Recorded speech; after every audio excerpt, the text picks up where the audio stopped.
Alors, acte 9, verset 15, il est écrit. On se tient debout pour faire la première lecture, pour ceux qui ne le savaient pas. Il est écrit, mais le Seigneur lui dit, parlant à Ananias, un habitant de Damas, va, car cet homme est un instrument que j'ai choisi pour porter mon nom devant les nations. Quelqu'un dit avec moi, les nations, devant les rois et devant les fils d'Israël.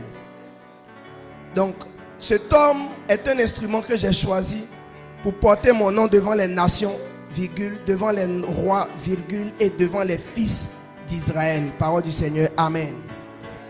Asseyons-nous s'il vous plaît et puis acclamons la parole de Dieu ensuite.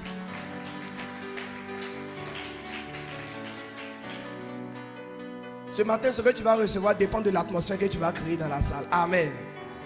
Alors voici l'apôtre Paul, que vous connaissez tous comme Saul de Tarse, qui persécutait l'église. Et un jour, en allant persécuter l'église à Damas, sur le chemin, il va rencontrer le Seigneur Jésus qui va lui dire, je suis Jésus que tu persécutes. Et Saul va tomber de son cheval et voit une lumière glorieuse.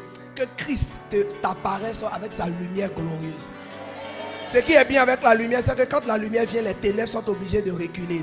J'aime bien ce chant qui dit, les ténèbres ont reculé devant l'œuvre de la croix. Alors si les ténèbres ont reculé devant l'œuvre de la croix, c'est que l'œuvre de la croix a fait apparaître la lumière. Quand le coin est noir, on ne se bat pas avec l'obscurité. On allume juste l'ampoule et la lumière chasse l'obscurité. Amen.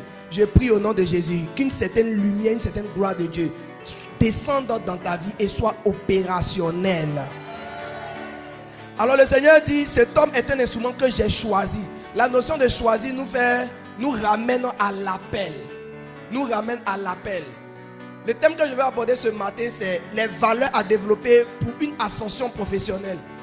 Français simple, les valeurs à développer, les habitudes et attitudes à développer pour monter dans la vie professionnelle.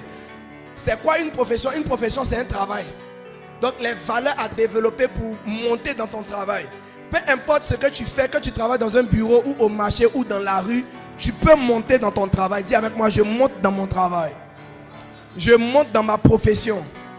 Je monte dans mon activité. Si tu as une activité, tu le dis doucement. Peut-être que toi, tu aimes la galère. J'ai dit, il faut dire, je monte dans mon activité. Mes amis, vous devez ressortir d'ici avec une onction qui vous permet d'avoir au minimum le double de ce que vous aviez en rentrant. Oh, je crois qu'il n'y a pas quelqu'un de... Peut-être que je me suis trompé de salle. Alors, Jésus dit le Seigneur dit à Ananias qu'il a appelé Paul, qu'il est un instrument qu'il a choisi. Ce matin, je voudrais annoncer à quelqu'un que le Seigneur t'a choisi. Ce n'est pas un hasard si tu es dans cette église-là, en train d'entendre ce message-là. Tu as longtemps prié pour tes affaires, ton salaire, ton travail, ton business, tes activités. Peut-être même tu es chômage, mais tu as aussi prié pour ça beaucoup. Enfin, l'Éternel t'a entendu. Et puis, il est en train d'apporter sa parole. Vous savez, on ne se lève pas pour commencer les affaires. Des gens ont de l'argent, mais n'arrivent pas à démarrer un business.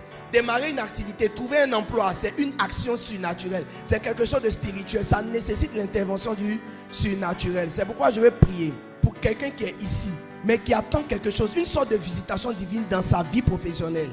Tu dois croire que le Seigneur t'a envoyé ici prophétiquement. Et maintenant, je te communique ce qu'il a réservé pour toi. Tu reçois une grâce qui te permet de monter dans ta vie professionnelle. Même qui sont des agents infiltrés dans le monde professionnel. C'est la raison pour laquelle Dieu veut que tu sois élevé professionnellement, que tu aies un bon nom dans ton entreprise, que tu aies un bon grade et que ton influence l'aide à répandre la vie. Jésus a dit, je suis le chemin, la vérité et la vie. Nul ne va au Père sans passer par moi. Mais beaucoup n'entendent pas l'évangile parce que ceux qui sont bien placés sont ceux qui adorent Satan, sont ceux qui sont des illuminés, sont ceux qui sont des occultistes. C'est pourquoi le Seigneur veut inverser la tendance. Tu n'as pas dit Amen. C'est la raison pour laquelle le Seigneur veut que tu passes maintenant en haut. On t'a trop piétiné. Dis avec moi, c'est fini ça. Non, tu as trop dit oui chef, c'est fini ça. Maintenant c'est toi le chef. Maintenant ce sera toi la chef. Maintenant ce sera toi le responsable du département. Alléluia. Alors pour ce faire, on a besoin de comprendre ce que c'est un appel. Donc un appel est toute forme d'activité qu'on fait pour Dieu par amour pour lui. Tout ce que tu fais pour Dieu par amour pour lui, c'est un appel. Et tout ce que tu fais pour Dieu, même pour Dieu, Si ce n'est pas par amour pour lui, ce n'est pas un appel. Le Seigneur appelle Paul à porter son nom devant les rois. Ce n'est pas pour aller causer et boire du vin avec les rois. C'est pour aller parler avec les rois et réussir à glisser l'évangile. Le milieu professionnel où Dieu t'a mis, tu es un envoyé spécial. Dis à quelqu'un, c'est de moi qu'il est en train de parler. C'est de moi qu'il s'agit. En fait, Dieu t'a donné un magasin pour que plusieurs personnes viennent à toi. Là où nous, on a besoin d'aller les évangéliser. Toi, tu es assis et ce sont eux-mêmes qui viennent. Écoutez, quelqu'un qui a un magasin et que les gens viennent voir, quand ils viennent, et puis Dieu les pousse à t'expliquer leurs problèmes, tu dois comprendre que tu es en position d'évangéliste. Si moi je devais faire un métier, j'allais être coiffeur. C'est-à-dire le métier où on touche les têtes des gens. Quand ils viennent t'asseoir comme ça, dès qu'ils te coiffent un peu, ils posent la main un peu.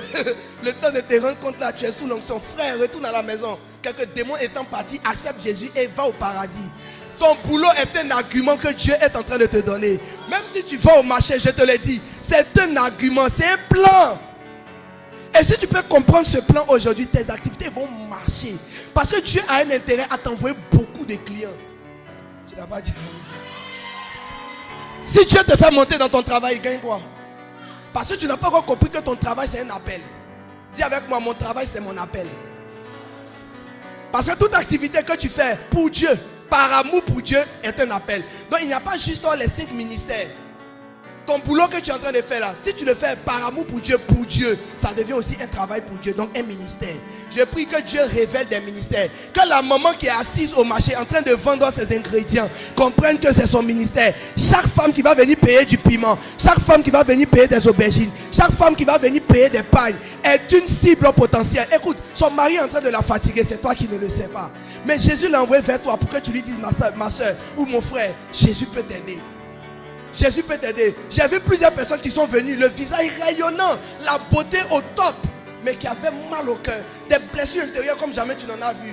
Mais quand tu les vois apparemment, il n'y a pas de problème. Mais dans le fond, il y a des graves problèmes. Les gens ont souffert, les gens ont été martyrisés, ils ont besoin que les enfants de Dieu leur servent Jésus. C'est la seule raison pour laquelle Dieu peut t'élever. Je peux m'arrêter là, mon message peut s'arrêter là. C'est la seule raison que Dieu t'élève afin que tu te positionnes comme quelqu'un qui va aider ses enfants. Tu vois, la posture de Dieu actuellement, c'est que où il est là, ses enfants souffrent et personne ne s'intéresse à lui. Donc la seule personne qui va s'intéresser dans l'entreprise, il va le faire monter et l'établir comme un boss, un patron. Parce que tout le monde cherche à parler au patron. Tout le monde écoute le patron. On dit non rarement au patron. Donc si le patron dit allons à l'église, tu vas faire comment? Maman, si ton boss dit tu vas aller à l'église, tu vas dire quoi? Mais quand le vigile dit allons à l'église, il peut lui dire regarde, quitte ici vite.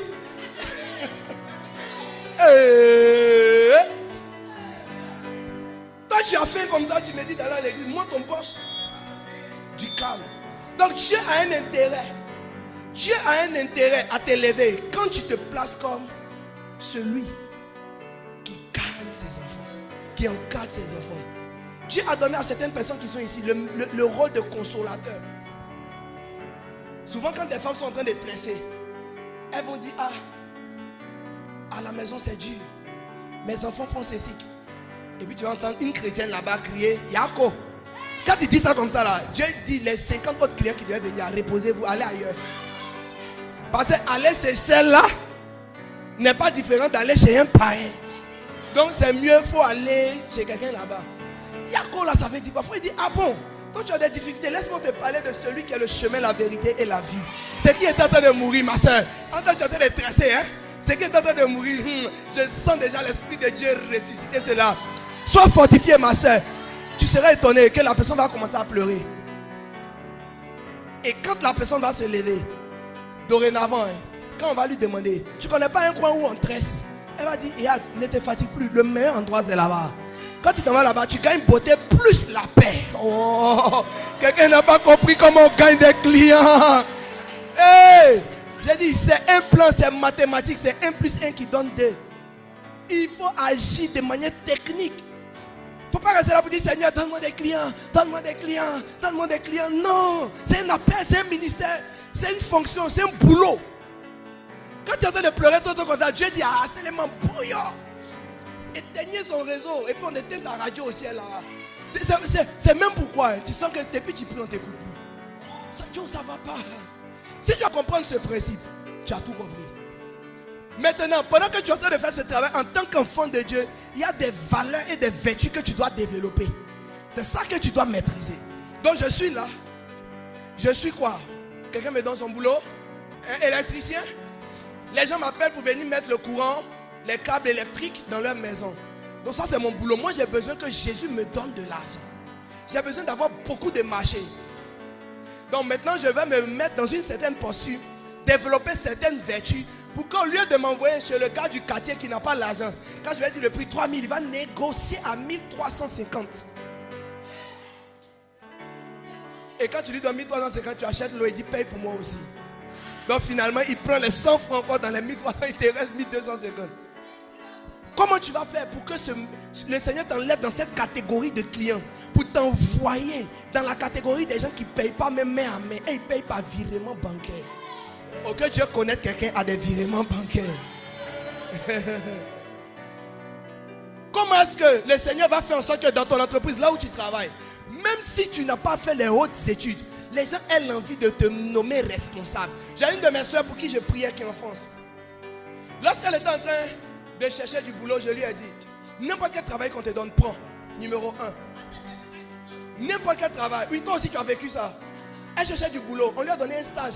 Stage là même c'était un peu bizarre. Elle voulait refuser, elle lui a dit ma fille prends, il y a les techniques. Dis à quelqu'un, il y a des techniques. Oh. Il y a des techniques. Il ne faut pas te presser. Je suis là pour te livrer les techniques. Je ne vais pas les poser ce micro sans t'avoir donné toutes les techniques. Tu veux être béni, non? La position qu'on te donne là, même si c'est balayeur, prends ça. Prends ça et applique les 7 points que je vais te donner tout à l'heure. Une fois que tu as appliqué ça, j'ai dit, le boss va faire de toi son second. Écoutez, il y a un juif qui a été vendu comme esclave. Le temps qu'on ouvre ses yeux, il est devenu le premier ministre avec Pharaon. Il y avait une seule différence entre Pharaon et lui, la bague royale. Pharaon a dit, à part cet anneau-là, il n'y a rien comme pouvoir qui nous distingue. Seulement toi, tu es Joseph, moi je suis Pharaon, c'est bague qui nous séparent. Que Dieu fasse en sorte que c'est le nom, votre nom de famille seulement qui te diffère, qui te change de ton patron. Joseph a fait quelle étude? Il a fait quelle étude? Pardonnez, expliquez-moi. Un gars qui dormait seulement, ses frères étaient jaloux de lui. On lui a donné une tunique multicolore. Il a fait quelle étude? Il avait quel mérite? Bon, tu vas me dire, ouais, pasteur, ça là, c'est un exemple hasardeux. Tu as appris comme ça. Ok, et Daniel maintenant. Maintenant, tu ne crois pas encore. Je peux te donner d'autres arguments. Et Néhémie. Et Esdras. Mes amis, ils sont beaucoup. Et Mardochée, ils ont fait quoi? Rien. Ils avaient juste des valeurs. Un jour, le roi ne pouvait pas dormir. Pendant que je parle. Qu'un roi voit son sommeil troublé à cause de toi. Le roi ne pouvait pas dormir. On dit, monsieur le roi, qu'est-ce qui ne va pas? Il dit, sortez-moi le livre, les archives du royaume. Et puis lisez. Il ne sait même pas ce qu'il cherche. On lit. À un moment donné, il dit, mais on dit, Mardochée a déjoué le plan d'attentat, le coup d'état contre le roi. Et puis il dit, mais on a fait quoi pour Mardochée? Les gens disent, on n'a rien fait. Oh. Il dit, mais pourquoi? Appelez-moi mon premier ministre, Aman. Qu'est-ce que le roi peut faire pour quelqu'un que le roi veut honorer? Aman croit que c'est lui qu'on va honorer. Il dit, hé roi, je vais t'expliquer ce qu'on fait. Et Aman n'avait pas les bonnes valeurs. Comme il pensait que c'était lui, il dit, on doit mettre le cheval sur lequel le roi monte là. On doit mettre le gars là-dessus. Tu vois, comme il pense que c'est lui, il veut directement prendre la place de son boss. Tu vois son cœur. Alors que lui, il est le premier ministre. S'ils sont en train de faire un coup d'état contre ton boss, ton patron, qui doit dire? C'est le premier ministre ou c'est qui? Lui n'a pas vu. C'est un gars qui n'était rien. Une sorte d'esclave là-bas. Qui a trouvé le complot et qui a dit. Donc vous voyez que les deux n'avaient pas les mêmes priorités dans l'entreprise, dans la maison royale. Maintenant, quand on veut récompenser, lui il veut se mettre sur la place du roi. Alors qu'il y a un gars, on dit lui il était à la porte du roi. C'est comme ça qu'il a entendu tout ce qui se disait. Tu vois que ces deux modèles de comportement différent. Donc Mardochée qui a eu la bonne attitude, c'est celui-là dont on s'est rappelé. Comme on n'a pas récompensé, et c'est ce qui va arriver pour toi quand tu sortiras de ce culte. Tous les efforts que tu as fait, les bonnes valeurs que tu as développées, qu'on n'avait pas récompensées, seront récompensées maintenant. Comme on ne l'avait pas récompensé maintenant, les gens lui ont donné la place. Donc quand Aman a fini de parler, le gars dit, bon d'accord, tout ce que tu as dit là, sort et puis fais ça pour Mardochée. Aman est étonné. Parce qu'il a même demandé qu'on marche derrière celui que le roi veut honorer. Il pensait que c'était lui. Mais il ne savait pas que ses valeurs l'avaient disqualifié. Tu n'as pas besoin de plus de diplômes que ça. Tu peux avoir des diplômes, c'est bon, aider. Mais tu sais, il y a des gens qui sont qualifiés, mais qui n'ont pas le cœur qu'il faut. Maintenant, il y a des personnes qui ne sont pas qualifiées, qui ont le cœur. C'est étrange, hein? Tu peux voir certaines personnes qui ne sont pas là à l'école, mais qui ont des gares routières, qui ont des cars. Tu te demandes, mais pourquoi Dieu leur permet ça? Et puis, il y a d'autres qui ne sont pas là à l'école, qui n'ont rien. Il y a d'autres qui sont allés à l'école, qui ont réussi. Il y a d'autres qui sont allés à l'école, qui n'ont rien. Le truc, c'est pas est-ce que tu as des diplômes ou pas. Le truc, c'est pas est-ce que tu as les qualifications ou pas. Le truc, c'est que Dieu regarde au cœur. Regarde quelqu'un et dis-lui, c'est ton cœur qui fait la différence. Dis-lui, c'est ton cœur qui fait la différence. C'est son cœur qui fait la différence. Alors, travail veut dire 3 choses. Activité, labeur, ouvrage ou œuvre. Quand on dit un labeur, c'est quoi? Un labeur, c'est tout ce qui est douloureux. Un labeur, c'est quelque chose qui est dur. Quand tu vois des gens qui n'arrivent pas à travailler, ils veulent sortir, briser le joug du chômage. Parce que je finis avec le chômage et très rapidement, je rentre dans l'ascension professionnelle. Parce que si tu n'as pas de travail, tu vas monter dans quoi? Quand tu vois des personnes qui ne travaillent pas, tu peux penser que c'est parce que Dieu ne les aime pas. Mais en vérité, c'est parce qu'ils fuient tout ce qui est dur. Il y a des gens qui croient, malheureusement, qu'ils vont trouver un travail qui est facile. J'ai dit, si tu trouves un travail qui est facile, appelle-moi. Moi, mais je cherche ça.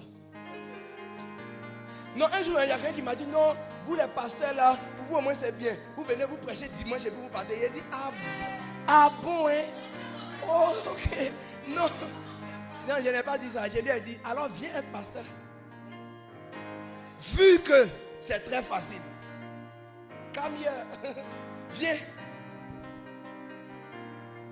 Il n'y a pas un seul boulot sur la terre qui est facile. Donne-moi le nom du boulot, je vais te montrer que c'est difficile. Même ne rien faire, c'est dur. Parce que les gens des paroles qu'on te dit, quand tu es chez les gens et tu ne fais rien, c'est aussi dur. Être assis là, ne rien faire. Puis chaque matin, on dit, toi là, tu ne vas pas aller chercher travail un peu. Il y a des petites paroles, on te lance là, tu sens que c'est de toi on parle. Ils sont dans la maison, ils consomment tout. Le courant finit vite. Oh, c'est toi qui es devant la télé. Le riz là aussi. Tu dis, toi, tu as mangé toute cette assiette là. Chose qu'on ne t'aurait jamais dite si tu avais donné un peu de sac de riz. Quelqu'un doit comprendre que la honte et l'humiliation seront son partage, seront son apanage tant qu'il ne travaillera pas. Travailler là, c'est pour ton honneur. Travailler là, c'est pour ta fierté. Travailler là, ça garde ta dignité. Le fait de ne rien faire, je t'assure, c'est mal. Regarde un chômeur, il faut lui dire, sors du chômage. Quelqu'un me dit, non, je suis élève. En vacances, tes amis sont en train de faire trécler. Ils sont en train de faire lavage. Ils sont en train de faire cirage. J'ai dit, si tu ne fais rien là, c'est mal. Toi, tu ne peux pas t'entendre. Nous, on prie pour bénédiction, tu pries aussi. Tu pries pour quoi? Dieu bénit pas l'homme, Dieu bénit le travail de l'homme. Il dit ce qu'il bénira l'œuvre de tes mains. Donc s'il n'y a plus œuvre dans ta main, ça veut dire que tu es disqualifié pour la bénédiction. Il y a des gens qui cherchent l'argent, ils disent ils cherchent travail. Tu ne cherches pas travail, tu cherches l'argent. Parce que bizarrement, quand on te donne le travail, tu ne vas même plus bien. Tu vas tout le temps en retard, non? Oh. Donc est-ce que tu cherchais le travail? Tu cherchais quoi? Tu cherchais quoi? Donc tu veux l'argent du travail, mais tu ne veux pas le travail. Comment des gens peuvent être fiers de dire sur les réseaux sociaux que lundi arrive encore, hein? Donc tu voulais que lundi n'arrive jamais. Mais à la fin du mois, quand l'argent vient, tu ne dis pas, hé, l'argent arrive encore, hein? Tu aimes bien l'argent, mais le jour du travail, ça ne te plaît pas. Mes amis, si vous n'aimez pas le travail, Dieu ne vous bénira pas. Vous devez aimer le boulot que vous faites là. Votre cœur doit l'aimer. Dieu regarde votre cœur. Tu veux qu'il te rende boss d'une structure. Tu veux qu'il t'élève. Mais toi, tu n'aimes pas la chose là. Il va t'élever. Tu auras plus de responsabilités alors que tu n'aimes pas quelque chose. Dieu ne fait pas les choses comme ça. Dieu ne fait pas les choses comme ça. Si Dieu t'élève, il veut faire du bien à plus de personnes. Je vous ai déjà expliqué le principe de l'appel. Donc tant que toi tu es dans une posture où faire du bien au plus grand nombre n'est pas vraiment ta priorité, Dieu peut patienter un peu encore. Je prie que les priorités de ton cœur changent. Ne pas travailler, ça stresse. Ne pas travailler là, ça te fait, tu as honte. Il y a certains emplois, généralement en Europe, où les gens se suicident parce que le travail leur met des pressions. On m'a parlé d'un endroit où tout le monde est là. Pendant que tu travailles, tes résultats sortent sur l'écran. Les chrétiens là, vous pensez que vous êtes prêts pour travailler, c'est faux. Hein? Si Dieu vous envoie, ils vont vous renvoyer. Il n'y a pas quelqu'un qui est paresseux comme les chrétiens. Dieu Tout-Puissant a réservé tout un chapitre de la Bible pour parler aux paresseux. Proverbe 6. Ça veut dire qu'il a pris tout le chapitre expliqué. Il dit paresseux, jusqu'à quand resteras-tu couché? J'ai été chef d'entreprise avant d'être pasteur. Je peux vous dire une vérité. S'il y a des gens qui sont paresseux comme rien, excusez-moi pour ce que je vais dire, mais ce sont les enfants de Dieu. J'ai travaillé avec les cousins. J'ai embauché des cousins. Vous connaissez les cousins? Vous connaissez les cousins? Okay. J'ai travaillé avec des cousins. Ma secrétaire, c'était une cousine. À 15h, elle me laisse, elle s'en va prier. Mon premier bureau, j'ai commencé mon entreprise sur le balcon de notre immeuble. Elle me demandait la clé, elle partait dans les toilettes pour aller prier. J'ai recruté mes propres frères et soeurs en Christ. En plein jeûne et prière, elle ne prie pas toute la journée. Quand elle demande, non boss, il y a quelque chose à finir là. Non boss, j'ai dit, vous ne voyez pas la cousine. Malgré tout ce qu'elle a fini, il n'y a personne qui est plus chargé que ma secrétaire. Elle est en train de gérer les appels et autres. Donc toi tu fais un travail qui est plus chargé que gérer mon agenda. Mais tu n'as pas le temps de prier. La cousine, elle est prise. J'ai dit, si vous connaissez des gens paresseux, venez, on va faire comparaison entre eux et les chrétiens. Les chrétiens vont les battre. Non, les enfants de Dieu sont paresseux très mal. Très mal, je te le dis. Tu pourrais trouver un enfant de Dieu. Tu vas trouver un enfant de Dieu assis au temps en train de dormir tranquillement. Et ça ne va même pas lui faire mal. Un jour, une jeune femme dans une pharmacie m'a parlé mal. Je lui ai demandé, la seule chose que je lui ai demandé, je lui ai demandé, vous êtes chrétien? Ben, il y a vu un truc comme, c'est qu'on peut vous plier sur le doigt de nos frères les Romains. Bien, je dis, donc vous êtes chrétien? Je suis étonné. Tu vas rentrer dans le coin là, les femmes là, elles vont te prendre tous ces manchettes. La chrétienne qui a jeûné, qui a prié, sont passés à prier quand la salive me sortait de sa bouche comme ça. Recevez, le travail. Ils ont fini de te recevoir le travail. Tu as fini de recevoir. Maintenant que tu as travaillé là, pour accueillir les gens, c'est comme ça te fait mal. Il y a des gens, tu les vois en train de faire leur boulot, c'est comme si on leur... C'est comme une punition quoi. Ça dit, c'est à cause de moi si ton travail de caissier, on ne paye pas ça bien. Mais tu es énervé contre qui? C'est pour ça qu'on ne vous élève pas. Parce que le boss n'a pas l'impression que toi là, tu attires des clients. Mes amis, il n'y a personne qui a envie de garder en esclavage au bas de l'échelle quelqu'un qui fait rentrer et bouger le business. Donc quand tu es quelqu'un, écoutez, si vous recevez bien quelqu'un qui vient dans votre bureau, dans votre entreprise, sur votre lieu de travail, peu importe ce que vous faites, vous adaptez, que ce soit un travail séculier ou un commerce, peu importe. Et puis la personne revient, puis tout le monde dit, ah, votre employée celle-là, elle est bien, elle est polie, elle est respectueuse, et ton boss va te faire monter comme responsable de tous ceux qui font ce boulot. Parce qu'apparemment, toi tu fais tourner le business. La loi 1 de la promotion, c'est que Dieu trie, Dieu filtre. J'appelle ça la loi du tamis. Dieu a fait en sorte qu'il ne fait rien avec ceux qui ne travaillent pas. Peu importe ce que ta main fait, Dieu te sélectionne. Si ta main ne fait rien, Dieu ne te sélectionne pas.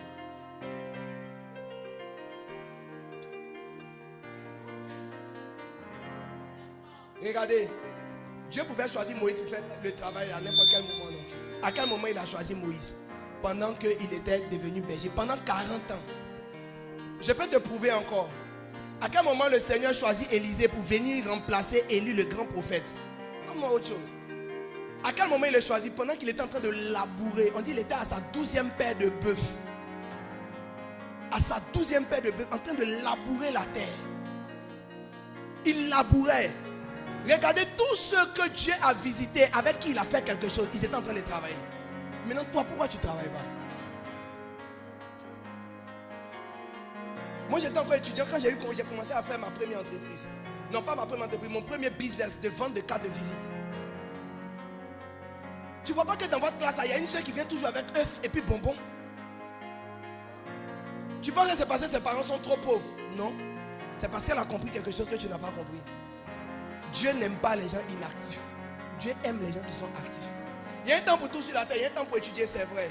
Mais quand toi-même tu vois que tu n'as pas papa, tu n'as pas maman, ou bien la famille c'est Dieu, et que tu peux faire une petite activité pour commencer à t'en sortir, pourquoi tu choisis de chercher garçon? Tu peux choisir de vendre des œufs. Oui. Dieu trie les gens. Il y a des personnes, vous êtes assis là, mais vous ne savez pas que Dieu a décidé de ne rien faire vous. Non, c'est vrai. Sinon, pourquoi souvent certains chrétiens travaillent et c'est eux on renvoie? Ton Dieu est-il absent? Ton Dieu est-il impuissant? Non, il n'est pas impuissant. Mais quand il te regarde, tu ne fais même pas sa promotion. Au contraire, tu t'en vas gâter le nom. Tout le monde vient à l'heure. Les enfants de Dieu ne viennent jamais à l'heure. J'ai dit, j'ai été chef d'entreprise. Je ne te parle pas théoriquement. J'ai eu employé chrétien. J'ai employé une jeune femme. Pendant 3 mois, un seul client n'a pas envoyé. Son travail, c'est commercial. Ma soeur, si on t'a appelé de commercial d'une entreprise, que tu as fait les études pour être commercial, Quand en 3 mois tu n'as pas eu client, c'est Dieu qui est contre toi, ouais. C'est Satan qui est contre toi, ouais. C'est le monde même qui ne te veut pas, ou bien c'est quoi qui marche là? 3 mois, tu dis tu vas aller à l'école de ça. Trouver des clients. Je lui ai dit, trouve même des gens, on va leur offrir le service cadeau pour qu'ils coûtent à notre service et puis ils vont payer après. Même ça encore, on n'a pas pu trouver. Mais toujours on est en train de donner l'argent, prime de transport pour aller chercher des clients. J'ai l'impression que les gens vont s'asseoir dans des gabadromes et puis prennent l'argent qu'ils devaient prendre pour aller visiter les clients et commencent à bouffer du gaba. Un jour on a pris des flyers, on a donné à une structure. Ils disent que ouais, ils sont des enfants de Dieu et tout. Ils se sont mis ensemble, ils vont faire du business. Ils font distribution de flyers. Ma soeur, on allait retrouver une bonne partie de nos flyers dans la grande poubelle au carrefour qui suit le carrefour de notre entreprise. Au lieu d'aller faire leurs choses là et puis aller distribuer nos flyers qu'on a payé avec notre argent, ils ont préféré aller jeter presque la moitié, distribuer la moitié et nous dire qu'ils ont fini leur travail, ils veulent leur argent. Je me suis demandé pourquoi les enfants de Dieu font ça. Et puis ils veulent que Dieu leur donne des contrats. Dieu va te faire travailler avec des multinationales. Dieu va te faire monter et te faire monter en grade pour que tu viennes faire amusement. Il ne fera pas cela. Dieu s'autorise à travailler seulement avec des gens qui travaillent. Gédéon était en train de broyer, de broyer avec une grande pierre le froment. C'est là que l'ange de Dieu lui est apparu. Mes amis, Jean et André, Jacques et Pierre, Jésus les avait rencontrés, Jésus les a rencontrés.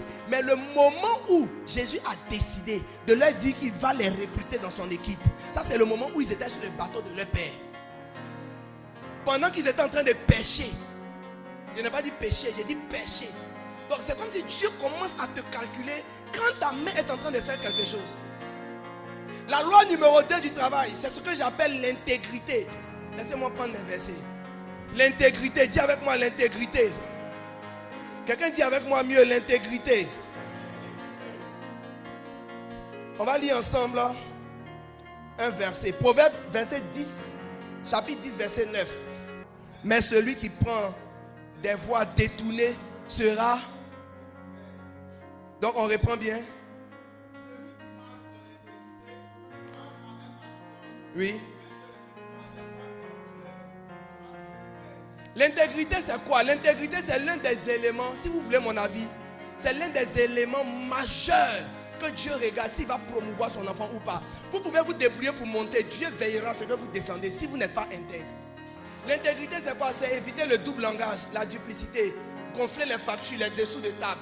Quand on dit que quelqu'un est intègre, c'est quelqu'un qui fait les choses justement. La Bible dit que celui qui marche dans l'intégrité là, il marche avec assurance. Ton cœur ne bat pas.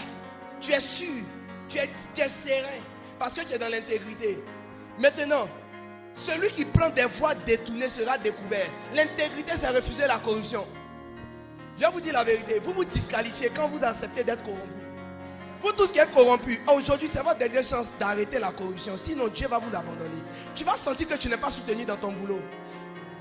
Le fait d'être promu, d'être élevé, qu'on reconnaisse ton travail, c'est une lumière que Dieu met sur toi. C'est comme tu es dans une salle toute noire et puis on braque le phare sur toi. C'est Dieu qui fait ça.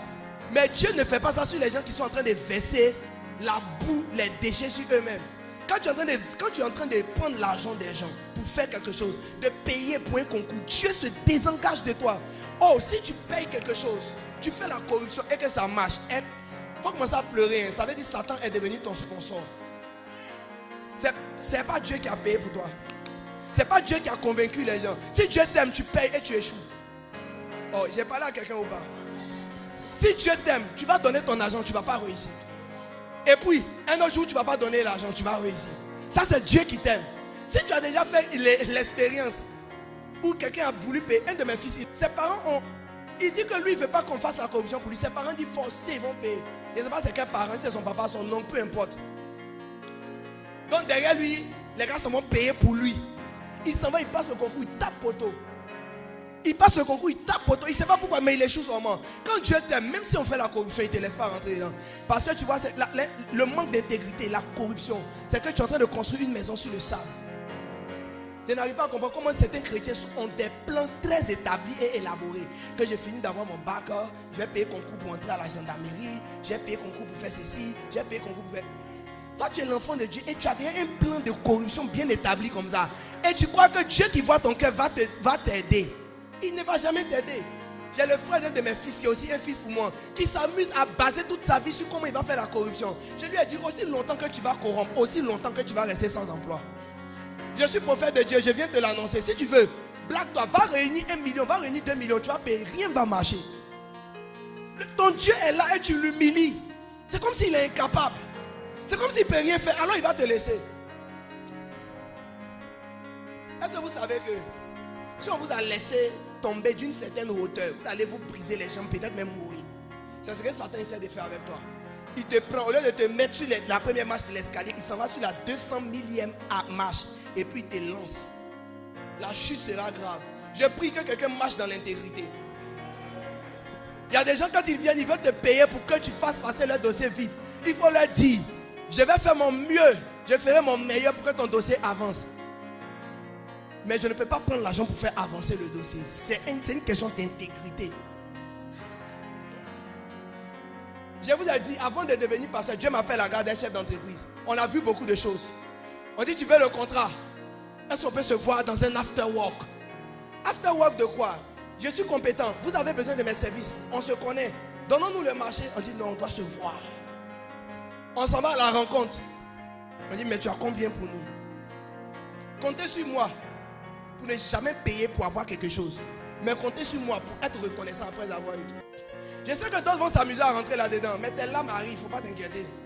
Satan n'a jamais fait du bien à quelqu'un. Va lire ta Bible, Jean chapitre 10, verset 10. La Bible dit, le roi de Satan, c'est de dérober, égorger et détruire. Pourquoi tu veux forcer pour rentrer quelque part? Peut-être que Dieu ne te fait pas là-bas.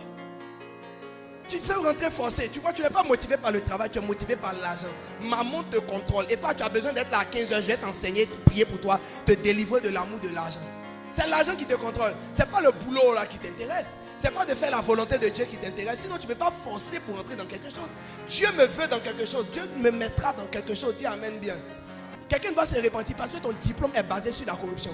Tu as triché pour avoir ton diplôme. Tu n'es pas intègre. Tu n'es pas intègre. Quand tu es en train de prier, Seigneur, élève-moi, élève-moi, élève-moi. Dieu le veut. Mais quand il scanne ton cœur, ce n'est pas bon. Il n'y a pas d'intégrité. Tu fais une activité. Quand les gens te donnent l'argent pour que tu les propulses, tu prends. Tu fais le prix en fonction de qui est là. Si la personne garde voiture, tu gonfles. Tu dis, ah ouais, Dieu m'a visité. Dieu t'a rien visité, tu voles. C'est du vol tout court. Ton article de 200, comment c'est arrivé sur 2000 francs parce que c'est un boss? C'est du vol. Il faut vendre ça à 200 francs. Et puis laisse Dieu toucher le cœur de cette personne pour dire, ah maman, ou bien mon frère, je ne sais pas, mais tiens 10 000, garde la monnaie. Ça là, c'est le sponsoring de Dieu. Le reste là, c'est du maga tapage. Tu as maga tapé. Les jeunes disent maga tapé, c'est du voler. Un jour, je passe dans une boutique, je donne 5 000 au gars.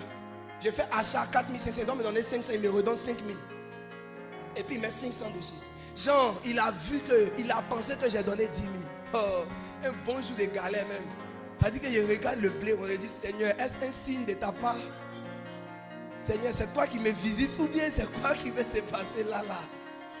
Hein? Il vient 5 000, je prends des achats 4 500 et je retourne à 5 500 à la maison. Quel bonheur. Et j'ai entendu une voix de Dieu me dire, et si ce monsieur était en train de te tester? Parce que ce monsieur sait que je suis pasteur. Il dit, et si ce monsieur était en train de te tester? Tu ne vois pas que tu vas avoir très mal honte? Il dit, non, c'est vrai, Saint-Esprit, tu as raison. Mon frère, tu as tes 5 000 là-bas. Et puis il dit, hey, pardon, je me suis trompé. Et puis il y a une voix qui dit, tu vois non? Il ne savait même pas. Il dit, non, ça c'est la voix de Satan. Tu veux mettre la honte sur moi matin là. C'est quoi? La même journée, quelqu'un m'a appelé d'Abidjan. Allô papa, je viens de me visiter, je viens d'avoir un contrat. Je t'envoie la dîme. Chaud, chaud, chaud comme ça. 60 000 sur mon Orange Money. J'ai dit, hé, Satan, tu es mauvais. J'allais prendre 5 000 francs volés chez le boutiquier. Avec le risque d'être honteux.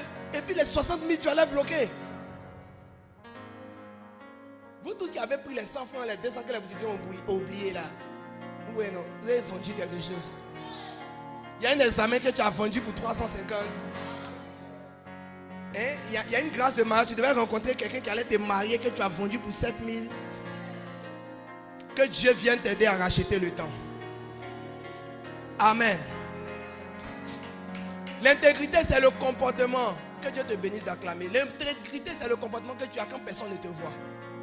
Il y a des gens qui parlent bien. Actuellement, on est en public. Nous tous, on est des bons enfants de Dieu. En privé, ce qu'ils sont capables de faire, tu n'es pas aidé. Je voudrais rapidement, avant que mon temps ne s'épuise, toucher un autre élément qu'on appelle la justice. Michée 6, verset 8 dit: on t'a fait connaître, ô homme, ce qui est bien. Baisse un peu ton son. Ce qui est bien et ce que l'Éternel demande de toi, c'est que tu pratiques la justice. La justice, c'est le fait de traiter chacun équitablement, comme il le mérite. Mes amis, un riche ou un pauvre qui arrive dans ton lieu de travail, même respect, même considération, même truc. Il y a des gens, en fonction de comment eux, ils sont fatigués, et il te parle mal, il te parle. S'il est fatigué trop, il te parle mal. S'il n'est pas fatigué, il te parle pas mal. Quand quelqu'un vient qu'il est en veste, on l'accueille en souriant. Quand c'est quelqu'un qui vient avec les tapettes déchirées, les sandales, on lui dit: il faut t'asseoir là-bas. Tu es quoi même? Tu es venu faire quoi? Tu es payé. Ici, les gens sont chers, tu peux payer. C'est 10 000, 15 000, 30 000. Alors que toi-même, tu sais qu'il y a pour 3 000. Mais tellement tu es énervé, tu penses qu'il veut te fatiguer. Les gens qui vendent les tissus, les habits, les chaussures, ils n'aiment pas qu'on les fatigue. Mais tu vends quelque chose, laisse-moi essayer. Et si je sais que tout ne me plaît pas, il faut dépendre forcé. Il se fâche. Tu savais que tu n'allais pas prendre, pourquoi tu as tout dérangé? Donc on ne devait pas déranger. C'est pas juste. Parce que la même chose, quelqu'un qui a une grosse voiture va venir se positionner, on va lui accorder un traitement différent. L'équité, le respect des heures de travail. Tu veux que Dieu te promeuve, ça t'a dit qu'il te fasse entrer dans la promotion, mais tu ne respectes pas les heures de travail, la promotion ne viendra pas. Je ne sais pas si je parle à quelqu'un. Payer correctement ses collaborateurs. Il y a des gens qui veulent prospérer, mais leurs employés, leur salaire ne vient jamais à l'heure. Si toi-même tu étais employé et puis à la fin du mois, pendant que ton propriétaire est en train de te stresser, ton boss ne te payait pas, est-ce que tu allais aimer? J'ai travaillé comme ça dans une entreprise. On avait l'argent pour démarrer. Ma prime de stage, 80 000. Les gars m'expliquent toujours pendant 3 mois. Eux toujours ils n'ont pas l'argent, ils me donnent 50 000. Mais je dis, ils n'ont même pas pitié des jeunes. Le gars doit prendre le transport, quitter la maison, arriver. Et tu bloques. À la fin du film, je me suis rendu compte qu'il y avait l'argent. Mais ils ont estimé que le jeune stagiaire là ne méritait pas 80 000. Donc ils m'ont donné 50 000. Et puis ils me demandaient de signer un papier sur lequel ils ont écrit 80 000. Que je reconnais avoir reçu 80 000. Ça c'est un manque de justice. C'est pas juste. C'est pas juste. Est-ce que tu ferais ça si c'était ton enfant? Est-ce que tu ferais ça si c'était ton parent? Ce n'est pas juste. Dieu élève ceux qui traitent bien les autres, pas ceux qui écrasent pour grimper. Il y a des gens, on va te demander, ton collègue là il se comporte bien. Ils vont dire non, lui là c'est un malot. Oh, le gars est bien. Mais il sait que si ce n'est pas son frère, son collègue qu'ils ont pris, alors ça sera lui. Donc comme il veut monter, il est obligé de faire descendre les autres. Ce genre d'attitude, Dieu les déteste. Alléluia. Je touche rapidement le troisième élément, l'humilité. Vous savez ce qui fait la différence entre la femme qui est assise par terre, qui vend son piment, qui vend son arachide, qui vend son gombo, et puis celle qui fait l'import-export. Vous connaissez la différence? La différence, c'est le cœur.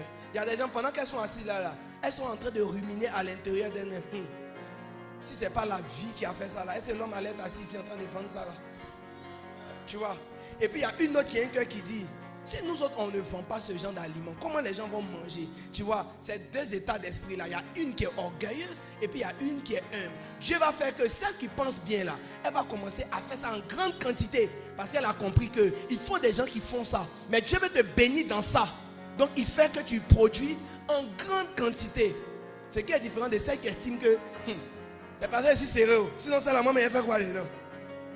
Elle ne pourra pas être élevée. Dis avec moi, l'humilité. Je veux l'humilité. Alors l'humilité c'est quoi? C'est reconnaître sa place. C'est écouter les conseils. L'humilité c'est de ne pas se dire que je ne mérite pas ça. L'humilité c'est d'accepter que à mon niveau où je suis, c'est ce que Dieu a prévu pour moi qui est là. C'est ce qui te fait passer au prochain niveau. Pourquoi? La Bible dit que Dieu fait grâce aux humbles. Quand tu es dans un travail et puis ton cœur est chaud contre le boulot, ton cœur, ça t'énerve, tu estimes que toi tu ne mérites pas ça, Dieu ne te lèvera jamais. Il ne te lèvera jamais parce que cette réaction, ça s'appelle mépriser.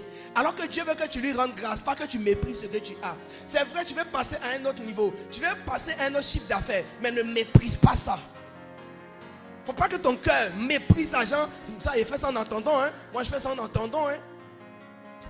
tu es cireur. Quand on te demande, il faut dire mon travail actuel, c'est cireur. Il ne faut pas dire non, c'est pour l'instant, je me débrouille un cirage là en attendant que mieux arrive. Ça, c'est orgueilleux. Il faut dire ton boulot que tu fais là doucement. Tu fais quoi? Je suis cireur. Attends, on va te demander, est-ce que tu as des projets dans la vie? Tu as dit, ah oui, j'ai l'intention de créer une grande entreprise, d'être un super DG. Mais quand tu dis, je suis cireur, sinon moi-même j'ai des projets, hein, on sent que tu as honte de ce travail. Maintenant, le travail que Dieu t'a donné, pourquoi tu as honte de ça? C'est orgueilleux. Si Dieu a estimé que c'est bon, sois humble, accepte, dis merci Seigneur pour cela. C'est ça qui va faire qu'il te fera grâce et tu vas passer à un autre niveau. Dis amen bien. Amen. L'autre élément que je vais citer rapidement, c'est la discrétion. La discrétion, Proverbe 13, verset 3. Celui qui veille sur sa bouche garde son âme. Celui qui ouvre de grandes lèvres court à sa pète.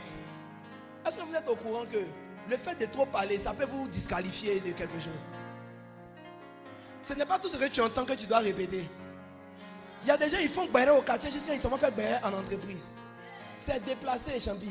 C'est déplacé, ma soeur. C'est déplacé. Tu ne peux pas faire béret de ton patron. Il faut réfléchir un peu. Celui qui te paye là, tu t'assois avec quelqu'un d'autre et puis tu fais tu le braises. Tu peux parler avec ton collègue ou ta collègue de votre boss. Demande à quelqu'un, tu comprends la vie à l'envers ou bien? Quelqu'un qui peut mettre fin à ton salaire, tu le critiques. Quelqu'un qui t'a donné l'opportunité de travailler, tu le critiques. La plupart des jeunes filles qui s'en vont travailler chez les gens, vous savez pourquoi ça finit pas bien et puis on vous chasse? Et puis vous pensez que c'est les patronnes qui sont mauvaises. C'est votre mauvais cœur. Dieu a vu votre cœur et il sait que tu critiques ta patronne. Comment toi tu peux être dans la maison même si personne ne t'entend? Et oui, c'est la même. Elle pense que si c'est pas passé, l'homme a des problèmes même. À qui allait venir travailler dans une maison comme ça là même? Tu vois, quand tu as fini de parler comme ça, Dieu a entendu aussi. C'est pas les hommes qui vont entendre qui doivent t'inquiéter. C'est est-ce que Dieu va te valider? Est-ce que vous êtes au courant qu'il y a des personnes qui ont travaillé dans certains endroits, hein? Et puis ils sont rentrés avec un salaire de 20 000. Mais ils ont fini avec un salaire de 100 000 et des voyages à Dubaï. À cause de leur cœur. Je connais une jeune dame qui a travaillé dans une famille de Libanais, je crois. On dit, ouais, ceux-là, ils maltraitent les gens, mais ce n'est pas tout ce qu'ils maltraitent. Hein. Il y a d'autres qui traitent très bien. Elle était chrétienne, eux, ils sont musulmans, mais on lui a toujours permis d'aller à l'église les dimanches et les mercredis, et les mardis soirs. Dans l'église, c'est mardi soir. Et aussi, ils s'en vont à la mosquée le vendredi. Et puis les gars s'aimaient, ils vivaient dans la cohésion. Les enfants ont grandi, se sont tellement attachés que lorsqu'il y a eu la crise en Côte d'Ivoire en 2010, les gens devaient partir au pays. Les enfants ont pleuré. Ils disent qu'eux, ils veulent les tata pour partir ou rien.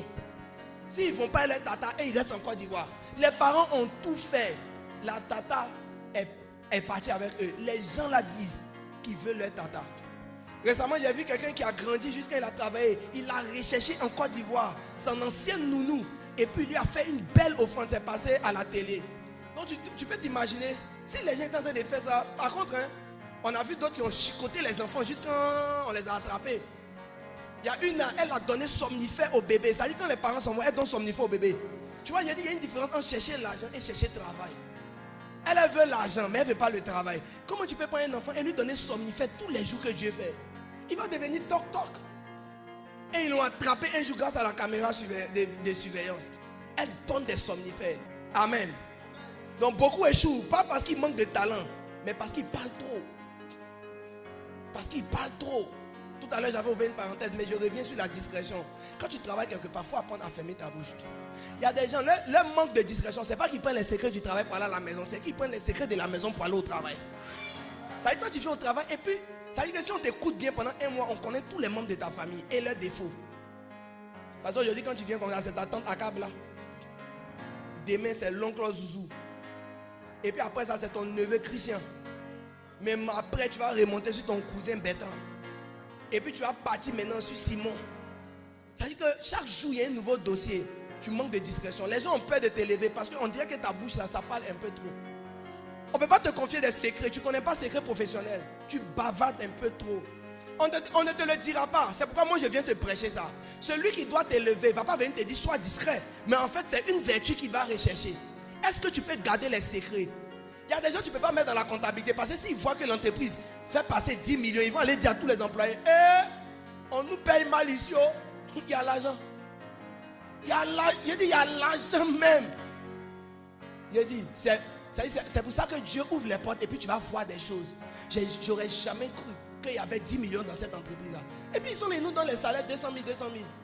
Donc selon toi, comme il y a 10 millions, on doit payer tout le monde 1 million, 1 million. Ah d'accord, histoire de tout finir les 10 millions et puis l'entreprise tombe quoi? Je vois un peu. Non, ils n'ont pas la discrétion, ils révèlent les choses. Il y a d'autres mecs qui commettent l'erreur de dire leur salaire à leurs collègues. Tu penses que tout le monde t'aime? Il y a des personnes, Dieu a fait la grâce, le patron t'a payé un peu plus que les autres, mais tu ne sais pas. Mais ton manque de discrétion va faire que quelqu'un va savoir. Un jour, quelqu'un m'a appelé pour dire, papa, j'ai mal au cœur. Oh, daddy. J'ai dit, hey, ma fille, qu'est-ce qui ne va pas? Elle dit, hey, papa, j'ai découvert que ma collègue même qui vient d'entrer dans l'entreprise là, malgré mon ancienneté, elle est mieux payée que moi. Je lui ai juste posé une question. Comment tu as su ça? C'est ma collègue là même qui est venue me dire. Et puis elle me dit, on a qu'à rendre grâce à Dieu. Toi, tu es rendre grâce à Dieu. Tu ne peux pas aller rendre grâce à Dieu avec ton pasteur, ou bien ton papa et puis ta maman. C'est ton collègue qui est avec toi qui doit rendre grâce à Dieu avec toi. Alors que quelque part dans leur cœur, ils sont jaloux. Mais tu ne sauras pas. Quand demain on va lui demander, est-ce que tel là travaille bien? Ils vont lui dire, non. Patron, c'est parce que quand tu n'es pas là, tu ne sais pas ce qu'elle dit. Sinon, elle n'est pas bien. Parce que tu lui as déjà dit que tu es déjà trop dans le bonheur. Et puis elle va t'aider à être dans le bonheur. Mais si elle pensait que tu étais en bas d'elle, s'il pensait que tu étais en dessous, il t'aurait aidé à monter. Je prie au nom de Jésus que Dieu te donne de la discrétion. Tu es fatigué ou bien?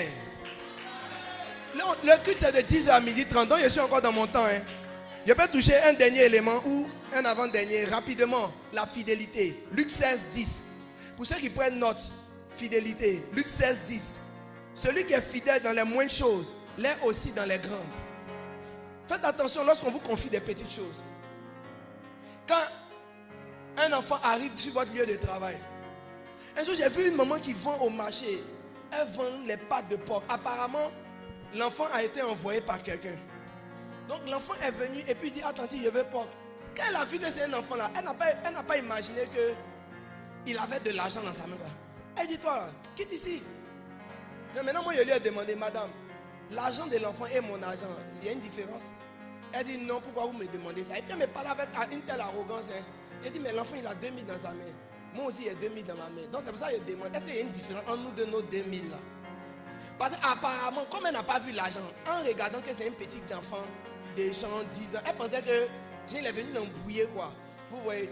Donc quand on dit la fidélité dans les moindres choses, ça veut dire que Dieu est en train de t'évaluer. Est-ce que quand les gens sont petits, est-ce que quand ce qu'on te confie est petit, tu es fidèle dedans? Le jour où tu n'as qu'un seau de ta marchandise, est-ce que tu es motivé à aller vendre ça comme le jour où tu auras un conteneur?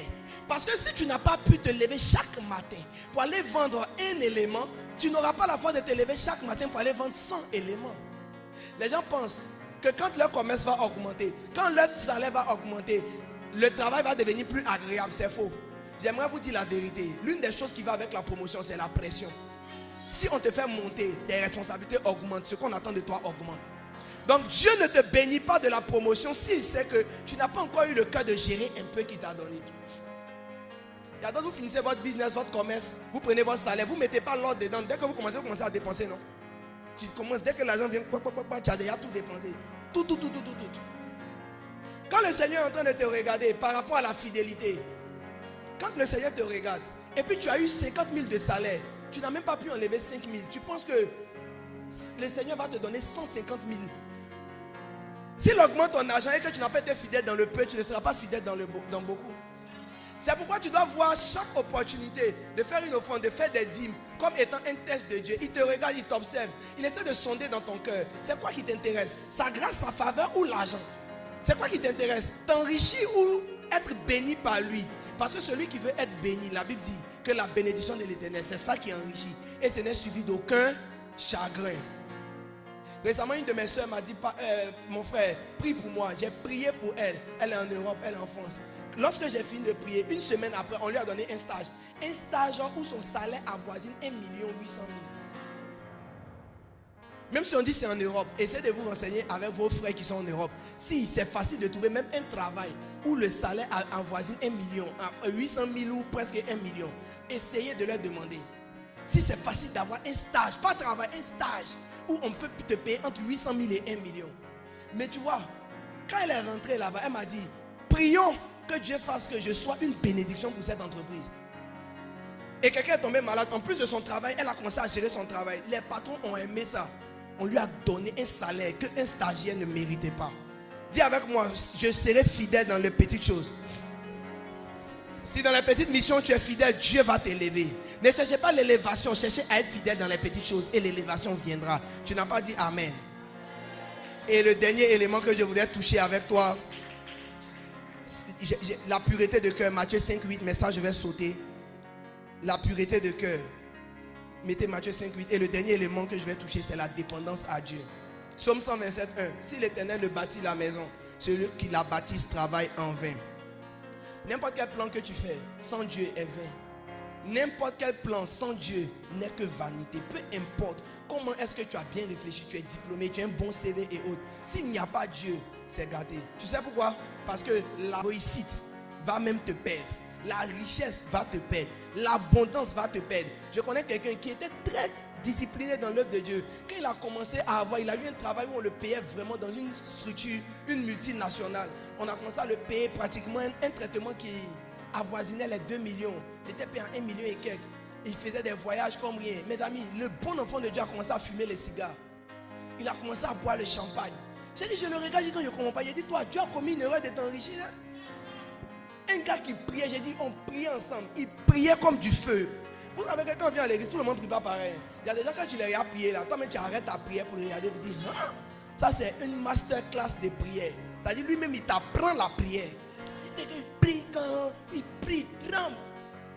J'ai dit, l'argent est venu en abondance. Est-ce que tu sais ce que 2 millions va provoquer dans ta vie? C'est-à-dire chaque mois tu gagnes 2 millions. Tu vas commencer à devenir... En fait, tu ne vas même pas sentir que tu as besoin de Dieu encore. Tu vois, c'est à cause de cet état de cœur là, que pour l'instant, Dieu nous garde nous tous en bas ici. Il y a quelqu'un ici, Dieu t'a donné ne serait-ce que salaire 500 000. Lui-même, il est au courant. C'est fini, il ne va plus te voir dimanche. Tu peux essayer de me dire non parce qu'on est en public, mais Dieu est fidèle. Il va te bénir et on va voir le résultat. Dis Amen. J'ai dit, il va te bénir, mais moi, je serai là pour voir le résultat. Que Dieu vous fasse comprendre toutes ces valeurs, mais surtout la dernière valeur, la dépendance à Dieu. N'entrez pas dans un travail que Dieu ne veut pas. Priez, prenez des temps de jeûne pour savoir, Seigneur, ce que tu me veux ici. On ne réussit pas là où Dieu ne nous a pas appelés. Joe, si tu es poisson, cherche à tomber dans l'eau, tu vas bien nager. Mais je n'ai jamais vu un singe bien se débattre dans l'eau. Si Dieu ne t'a pas appelé dans cet endroit, ne va pas. Là où Dieu t'a appelé, va là-bas. Dépendre de Dieu, c'est accepter que c'est Dieu qui te dise quoi faire. Dépendre de Dieu, c'est accepter que si Dieu n'est pas quelque part, je n'irai pas. Je n'irai pas. Non, ma soeur, tu peux avoir le boulot, mais tu dois passer une nuit avec moi. Est-ce que Dieu est dedans? Non, moi je dépends de Dieu, donc je n'irai pas.